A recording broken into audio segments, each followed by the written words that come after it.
مولاي صل وسلم دائما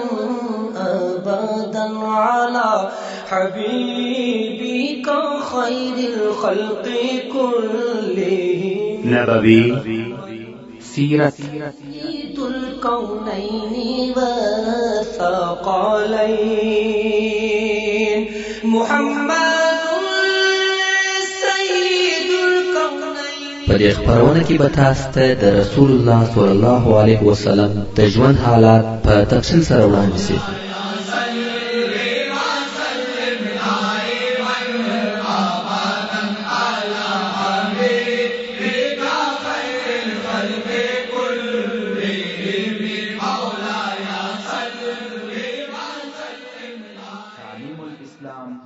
أعوذ بالله من الشيطان الرجيم بسم الله الرحمن الرحيم إن الحمد لله نحمده ونستعينه ونستغفره ونعوذ بالله من شرور أنفسنا ومن سيئات أعمالنا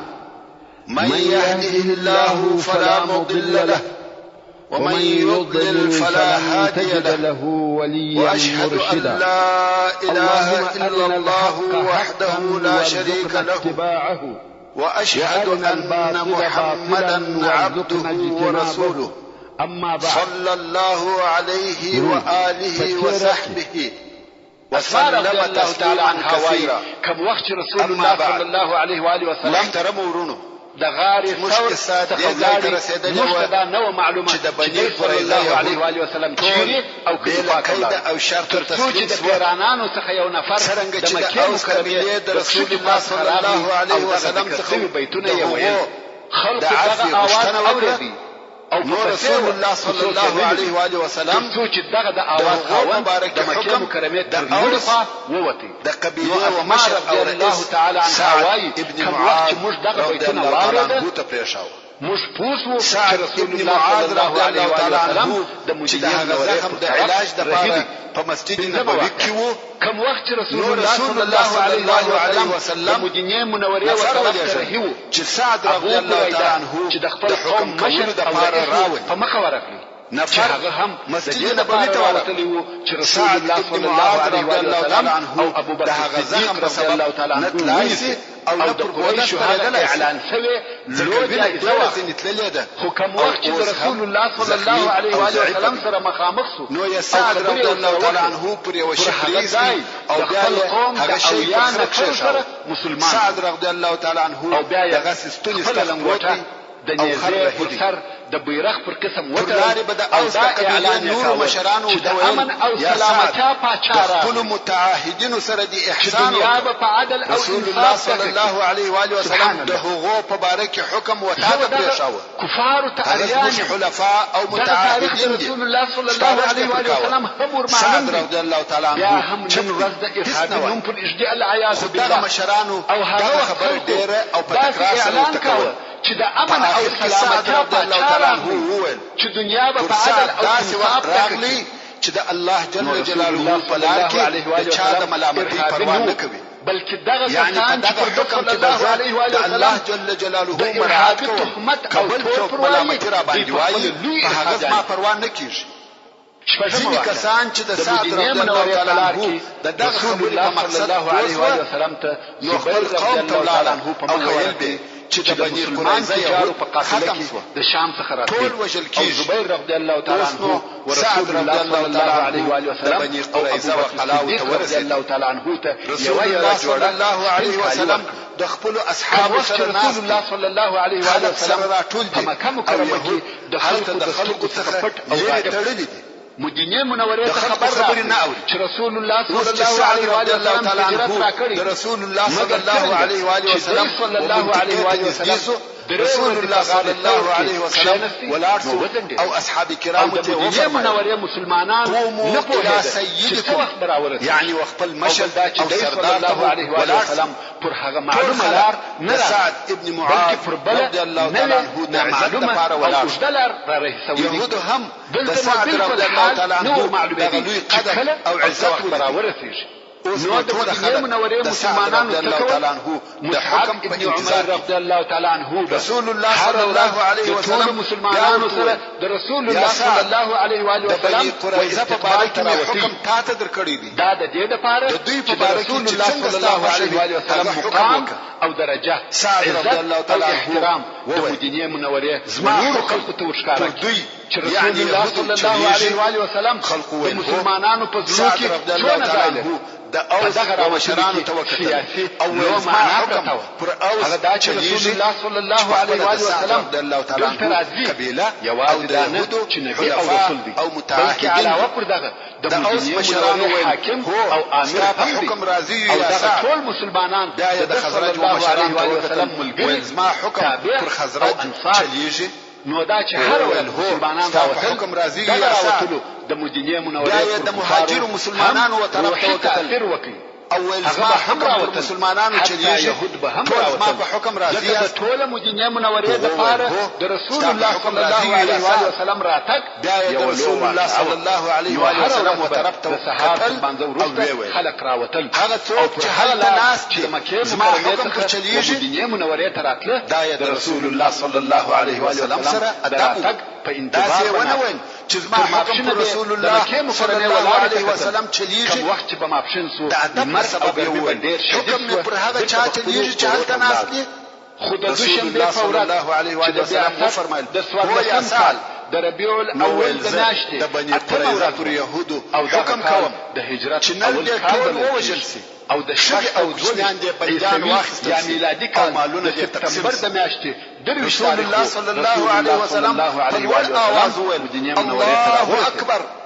تا پر دوی د الله تعالی حکم چې رسول الله صلی الله علیه و آله وسلم هجرت اسمانو د میاشتې په اول نو د سعد اول د محرم الله تعالی چې د هجري کال شروع عدل کیږي دا د اخري شروع په سبب ده او د میاشتې قریظه يهودو یوازې د نه چې لوی غدر او خیانت کړی وو او قبات رسول بیره د مسلمانانو د نیست او نابود کولو د پاره یو زر 15 دوري 2000 نيزه نبوي او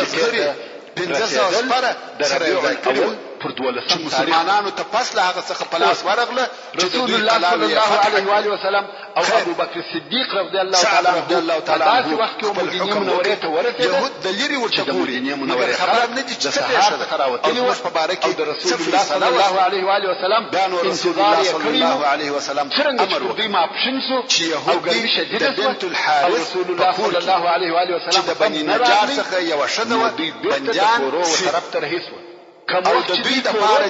د مدینه منورې په بازار کې خندقونه وکیندل سي بل یو يهودي د قوتر کندلو ورسته امر وکړي چې لاس نفر يهود راولي د رسول الله صلی الله علیه وسلم دراتک په انتظار کې نور خلق هم په دراتو کې په کور کې بنجان دي نو په هیڅ چې د هغه نفر سره څوسو نو دغه يهودي چې یوازې سفر راوسته دا هم حلال کړی او رسول الله صلی الله علیه وسلم او دغه اصحاب يهودو کې یو يهودي ځان نسو څنګه او په لوړ اواز نه کعب ابن یا بني قیل هغه د يهودو يعني مشر قیل اولاده اول قیل والله ما استاس په مثل بعقلان ندی لیدل نکو آیا او يهودو ودغه قبيلو او بیا راځي نه وي والله دغه حلال ودل نو يهودي نارک یا بني قیل په یوه جدكم قد جاء دغه طریقه سره دغه د غدر او خیانت شماران يعني بني قیل هغه کسان چې خپل څنګه عهدونه مات او د احزاب الله صلی الله علیه و سلم مسلمانانو پر ضد وکي چې مسلمانانو په خپل ژوند کې هغه ترخه مسلمانان چې کورو ته رسیدلی و چې دوی په خپل دغه عمل سره د جنگ د لوی مجرمانو څخه وګرځیدل الله اکبر هغه مجرمان چې د محاکمه او د اعدام لائق بني عمرو بن عوف کې واوریدل او د دوی سره یو مسلمانانو د بني نظیر شیطان علیه و احزاب د جنگ لوی مجرم مشالي تفکرونه شروع هم او تلوار د رسول الله صلی الله علیه و آله وسلم د لیدلو قریش او غطفان لاړه د بني قریظه د يهودو سره د دوی وقلات رسول الله صلی الله علیه و آله وسلم راځي دي چې د کعب ابن اسد سره پر خپل هغه وعده او پاکړی وي چې کعب یې وغیر او خیانت ته تشویقاوه چې د مسلمانانو پر ضد د احزابو ملګرتیا وکړه. د وحي په نور کې پټ شو. اوس چې دغه حیي ابن اخطب د وژلو دپاره راوستل شو چې د سورة د یو ښه قیمت بها یا ګران قیمته لباس اغوستی و. فإن الله هو مولاه وجبريل وصالح المؤمنين دا د دې لپاره چې د مسلمانانو پر خبر ذلك الظهير. يعني بشك هم هغه الله دغه نبی کومک کوونکی او مددگار راوستل او همدارنګه جبريل او صالح مؤمنان کومک کوونکی صلی الله علیه و سلم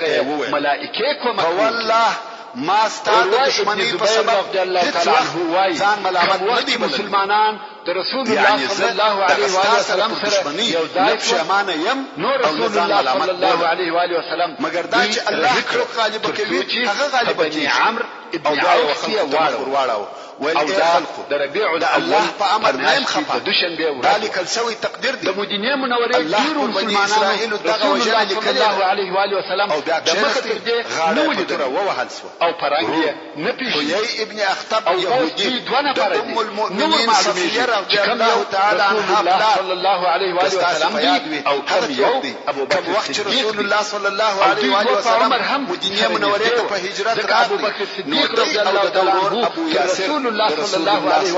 عليه وسلم عمر وکاله کړي د پاره ورک نو فرق نه کوي او په ماشام کې ستړي حالات برته کوي رسول الله او د دورور څنګه دی د المرد ګرمي شدت یعنی رسول الله صلی الله علیه وسلم هغه رسول الله صلی الله علیه وسلم چې مصطفی تورات ذکر شوی دی دلته او ټول خلک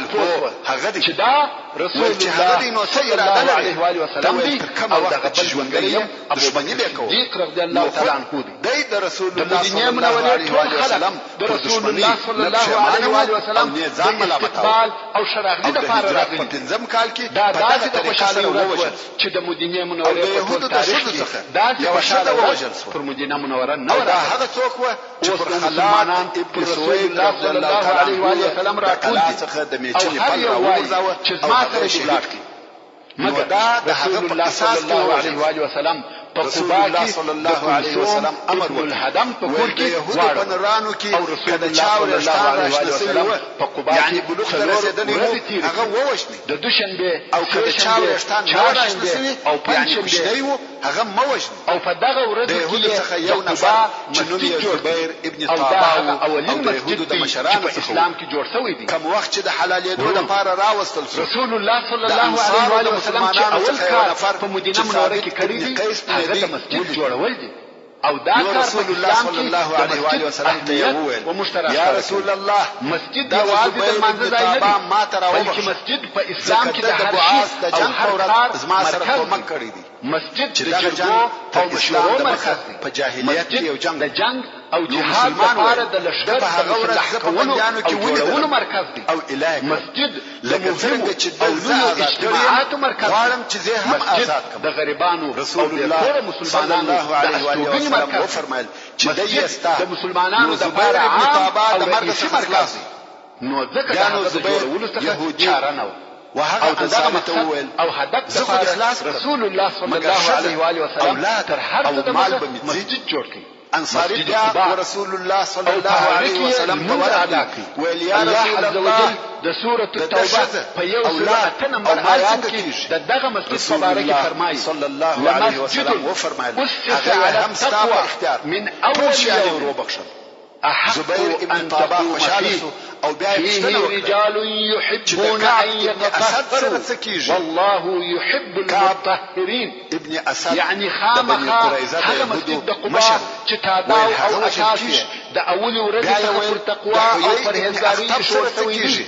چې د بنی نظیر او يهودو مشر چې په هغه کې د باندې لپاره ودرېږي هغه چې د مدینه منورې څخه مسجد داسې خلک دي د خیبر تولاد او هلته د خیبر مشرونه د ګناهو او اجازه څخه ولته د ملګرو د الله عز وجل احزاب یا د مسلمانانو د جنگ لپاره راټول مسجد ساده او د کفار برته د خندق څخه ولاړ د جوړولو په کار کې رسول الله صلی الله علیه وسلم او ټول اصحاب کرام ګډون او اشتراک زبیر ابن طابا وکړ چې د حیي ابن اخطب صلی الله علیه وسلم په قباء کې یو هم وجه پاتې نو دوشنبه زه هم د خپل ځان لپاره او ژوند نیم خورم چې حیي ابن اخطب او کعب ابن اسد صلی الله علیه وسلم سره او زدي پاتې انصاری رسول الله صلی الله علیه و آله وسلم د خلکو ژوند او د هستوګنې کارونه مال مې در خلاص کړ او برابر خاصتا د هغه مهاجرو مسلمانانو ژوند اولادونه جنت ته را سره دی د ټول ازادي کې د رسول الله صلی الله علیه و آله وسلم پنځمه ورځ ابو بکر صدیق د جمعې ورځ نو یو بنی نجار چې د رسول الله صلی الله علیه و آله وسلم ما ماګان الله جل جلاله قدرت هغه هم د اصلحه مسلمانانو نجات ورکړي او د رسول الله صلی الله علیه و آله وسلم د يهود څخه یو بل نوې ځوان چې فقط څوره د مخکې بلوغ ته رسیدلی و چې ابو بکر صدیق رضی الله تعالی عنه تر شاو د وجل جوهر راوستي د مدینه منوره په طرف راهیسو وجل کېدی بلار کې دغه ځوان چې نوم یې رفاعه القرظي و د مسلمانانو په یو خلکو دغه د مخه د جمعې المنځ کاوه والله د المنځ کوم او اول هغه چې د جمعې المنځ کړي دي النجاريه نومېده زړه پراره الانصاري رسول الله صلی الله علیه و آله وسلم ته او د جمعې المنځ اول یا رسول الله رضی الله تعالی عنه دغه رفاعه راوبخښي وکي د وعده سره د جمعې اول منځته یعنی مسلمانان او منځ کوي رسول الله صلی الله علیه وسلم علماء وايي چې د جمعې د المانځه د شرطو ته مرګ خلاص یو دادی چې نفر به تسلیمان کم نوي شساګر او عابد مسلمان دي چې فرضاً په دغه اول جمعې مجد د حافظانو تعداد یو سلوي او دغه کسانو څخه چې خلق د الله جل جلاله ودي اولاد دعوت ودغه عادت ته مجبور وخت به او هو علمي مجلس کې ناس وعظ او نصيحت وکاو او غوښته چې قسم واخلي مقصد جمعې قسم په هغه منځ کې چې زید د بنی قریظه کې رسول الله صلی الله علیه و آله وسلم تر هجرت د مکه په مابین کې سوګام رضی الله تعالی عنه په کور کې الله جل جلاله په اخري لحظو کې نجات او اوس چې رسول الله صلی الله علیه و آله وسلم د قباء حالت دغه مدینه منوره پر طرف رهیدي او د خالد بن عوف د کورو منطقه ته ورسېد یا پنځمه د جمعې د منځه وخت پر مسلمانانو وویل رسول الله صلی الله علیه و آله وسلم د جمعې ورکول فاده کولو امر او د جمعې د په دیار کې د خالد بن عوف یو حصہ ورکول شو د جمعې په دغه منځ کې شلو نفر سعد بن زید الانصاري رضی الله تعالی عنه صلی الله علیه و آله وسلم وویل نو دغه خطبه په بدل کې او اسلحه الله صلی الله علیه و آله وسلم د رسول الله صلی الله علیه و آله وسلم حصہ يعني ریحانه کې د رسول الله صلی الله علیه و آله وسلم اوله خطبه دا چې ریحانه رسول الله صلی الله علیه و آله وسلم په نکاح او کده د صلی الله علیه و آله وسلم سره او مدینه منوره په مابین کې دي په دې کې اختلاف جمعې تر منځ ورسره څوک وایي د رسول الله صلی الله علیه و آله وسلم څوک وایي چې دا آزاد کړ او دغه ورځ څخه د یثرب د ښار د روحاني د اسلام رسول صلی الله علیه و آله وسلم چې د بنی قریظه په منځانو کې د رسول الله صلی الله علیه و آله وسلم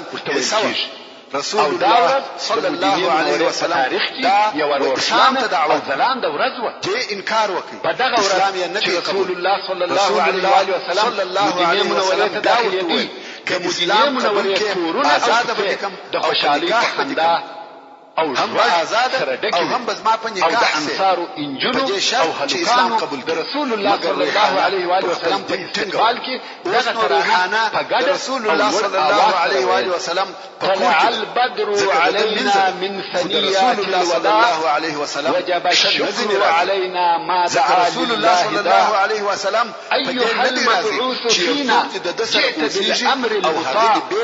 جئت شرفت المدينه مرحبا يا خير رسول الله صلی الله علیه وسلم د خپل اصحاب کرام سره ناست وو چې د یو چا د ګامو یا قدمو ژغ یې واورېد چې یو څوک را رهیدي راتلونکی نفر نه معلومیږي خو صرف د پښو کړپۍ اورېدل کېږي رسول الله صلی الله علیه وسلم وفرمایل دغه راتلونکی سړی پلانی دی او د روحانیه د اسلام زیر یې راته راوړي چې سړی و مجلس ته داخل شو او ویل یا رسول الله د روحانیه په اسلام زیر یې درکوم رسول الله صلی الله علیه وسلم هم د دې په اسلام خوشاله په یو روایت کې ویل کېږي چې دا یې آزاده او په نکاح کړه او په بل راجح روایت کې ویل کېږي چې دغسې منځه پاته شوه اوس چې د بني قریظه غزا پای ته ورسېده الله جل جلاله د خپل نیک او صالح بنده جلیل القدر صحابي سعد ابن معاذ رضي الله تعالى عنه هغه دعا قبول کړې و چې د زخم په حالت کې په مسجد نبوي کې په خپل خیمه کې کړې و هغه چې د مخه د احزاب یا خندق په غزا کې درته بیان او د سعد رضی الله تعالی عنه خیمه تر اوسه هم دلته په مسجد نبوي کې پاتې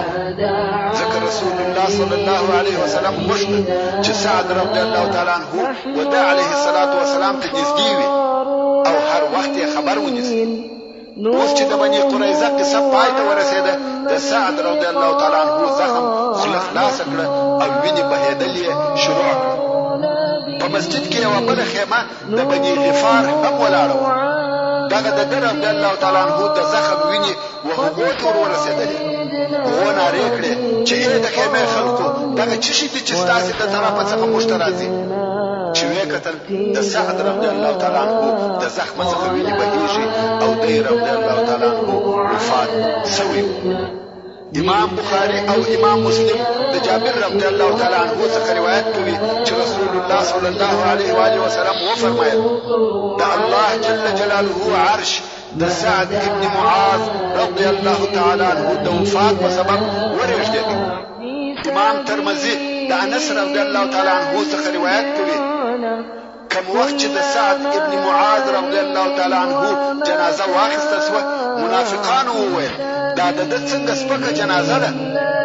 رسول الله صلی الله علیه و آله وسلم وفرمایل د ده جنازه ملائکو وړله ورونو تاسې پوهېږئ چې سعد ابن معاذ رضی الله تعالی عنه پنځه نیم یا شپږ کاله په اسلام کې تېر کړي دي تر هجرت یو کال د مخه د مصعب ابن عمیر رضی الله تعالی عنه په لاس مسلمان شو او د بني قریظه تر غزا وروسته چې د هجرت په پنځم کال کې و د هغه غشي په واسطه په شهادت ورسېدی چې په خندق کې په وشتل شوی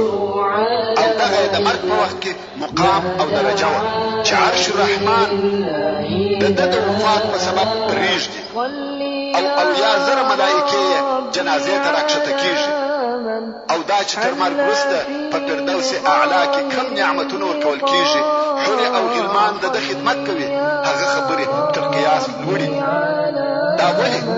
یو انسان په شپږو کلو کې دغه درجې ته رسېږي د روژو د نیولو شمېر یې هم لږ د لمنځو د ادا کولو شمېر یې هم لږ حجونه او عمرې یې هم نه وه کړي ولې و دغه مقام ته ورسېدی دا ځکه چې دی رضی الله تعالی عنه د الله جل جلاله او رسول الله صلی الله علیه وسلم سره صادق و د هغو په محبت کې صادق و د ده په وینه کې د الله او رسول الله محبت پروت نن ورځ موږ او تاسې هم په صدق او اخلاص په محبت او وفا دغه مقام ته رسېدلی شو دا هغه مشهوره بیتونه دي چې د مدینې منورې مسلمانانو د رسول الله صلی الله علیه و وسلم په استقبال کې ویل رضی الله تعالی عنه او ټول مسلمانان ډېر خوشاله وو اوس چې رسول الله صلی الله علیه و وسلم د مدینې منورې ته داخل شو پر هر کلي چې راسي ابن محسن د کلي مشرانو به د رسول الله صلی الله علیه و وسلم اوښه ونیول مګر ابو لبابه چې رسول الله صلی الله علیه و وسلم د دوی سره پاتې هلته تړلې پاتې او ویل به د هر یا رسول الله زموږ سره مانځه لپاره به اخلاصاوه پس د مانځه څخه به بیرته تړي او مناعت او مجدساتو قبلې ده د الله جل جلاله د طرفه د سهار په وخت کې پر رسول الله صلی الله علیه وسلم او مناعت يعني استاد ساتنې رسول الله صلی الله علیه وسلم د ام سلمہ رضی الله عنها کته د ډیر مال او شتمنۍ خاوندان نه و تعالی عنه وایي هر یو د سلمہ رضی الله تعالی عنها چې رسول الله صلی الله علیه وسلم او ماته د فخور کې یا ابا لبابه نو د انصارو هر کور چې راغلی په دغه وخت کې خلک د اوښ قیدا ونیواسي او ویل یا رسول الله عدد خلق منع کړ او مناعت راځه من اخلاص مگر رسول الله صلی الله علیه وسلم ته ویل